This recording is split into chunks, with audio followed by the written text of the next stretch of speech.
Want to get California Today by email? Here's the sign up. Good morning. Our introduction today comes from Thomas Fuller, the San Francisco bureau chief for the New York Times. Just about every visitor to San Francisco knows Alcatraz.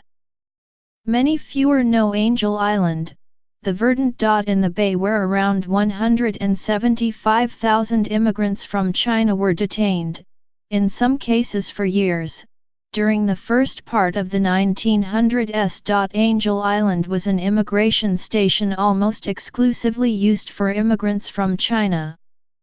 It was a symbol of the many forms of discrimination that the Chinese endured in America during the early waves of migration, a time when they played such a critical role in the development of the American West, the construction of the railroads being the most famous example. Isolated in the ghetto of Chinatown for decades, it was not until 1994, almost a century and a half after Chinese people arrived in large numbers for the gold rush, that a Chinese American, Mabel Teng, was directly elected to citywide office in San Francisco, according to David Lee, a political science lecturer at San Francisco State University. The death of San Francisco Mayor Edwin M. Lee, on Tuesday, was a coda in the belated but successful attainment of Chinese political power in the city. Today both members of the State Assembly representing San Francisco are of Chinese descent, as are members of the Board of Supervisors and many city officials. Mr. Lee's ascension as mayor in 2011 was a landmark achievement for the Chinese community. The Chinese were never fully American, never fully part of San Francisco, that is until Ed Lee became mayor, said Mr. Lee of San Francisco State, who is not related. It was a symbol of true political acceptance. Mr. Lee met the mayor at a holiday party last week and had what in hindsight was a prescient conversation. The mayor voiced his concern that the younger generation of Chinese Americans were not getting involved in politics and that the older generation was leaving the scene, including Rose Pak, the political boss of Chinatown who died last year. His concern was the passing of the torch, Mr. Lee said. And then he passed away. It was kind of a cosmic message. Please note, we regularly highlight articles on news sites that have limited access for non-subscribers. Who will replace Ed Lee? Mr. Lee's death complicated an already crowded struggle to determine the next mayor. San Francisco Chronicle: high housing prices, earthquakes, and wildfires. Is California worth it? Some people are leaving. The grapes of wrath in reverse. The New York Times: the fire that forced the evacuation of Bel Air in Los Angeles was caused by a cooking fire at a homeless camp. For all the wealth in the area, homeless people have long camped out under the 405 freeway. The New York Times: fixing California's dams will cost an estimated $5 billion. The Sacramento Bee editorial board asks, can we afford not to spend it? Sacramento Bee Senator Kamala Harris, on the mention list of presidential candidates, calls for net neutrality. What the Trump administration proposes is a big win for multi-billion-dollar broadband companies like AT&T, Comcast, and Verizon. Cosmopolitan: are wildfires in the West inevitable? A New York Times review of 2 books which explore why they happen, and who, or what, is at fault. The New York Times: some of the best boxers in the nation are teenage girls from the Central Valley.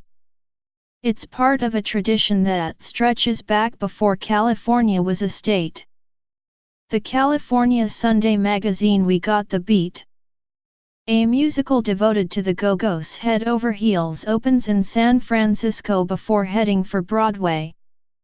It's a seemingly improbable musical mashup of the group's 20th-century pop songs with a 16th-century prose romance. The New York Times Los Angeles is moving away from using court-ordered injunctions to control gang members. It marks a sharp cutback in a crime-fighting tool once hailed as the answer to the city's violent street gangs. Los Angeles Times: the epic drought that ended last year just keeps taking a toll on California. Nearly 2 million trees died every month over the past 13 months, according to the U.S. Forest Service. The drought left them vulnerable to bark beetle attack.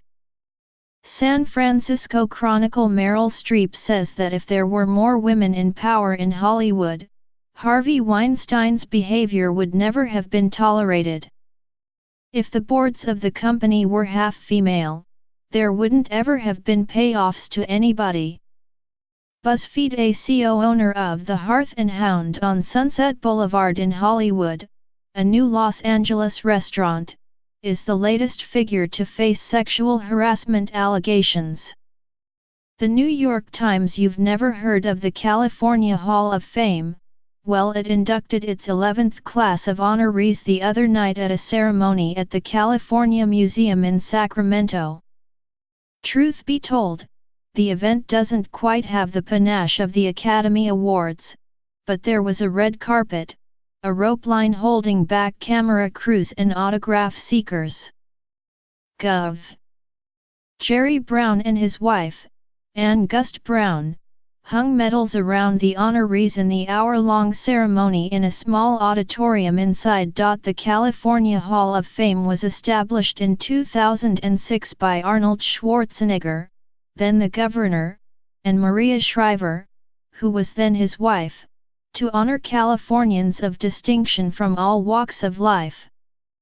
In other words, not just celebrities. So yes, Steven Spielberg was there.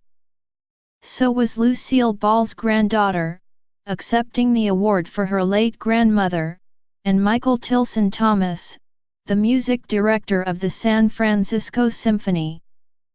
But the crowd and the television correspondents seemed just as excited to spot Mario J. Molina, the atmospheric scientist who helped discover the hole in the ozone, Susan Desmond-Hellmann, the oncology physician who helped pioneer development of gene-targeted cancer treatments, and Gary Snyder, the Beat Generation poet and environmental writer. Mr.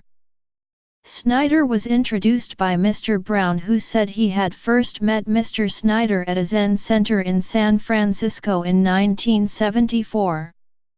This Zen business goes way back, Mr. Brown said. California Today goes live at 6 a.m.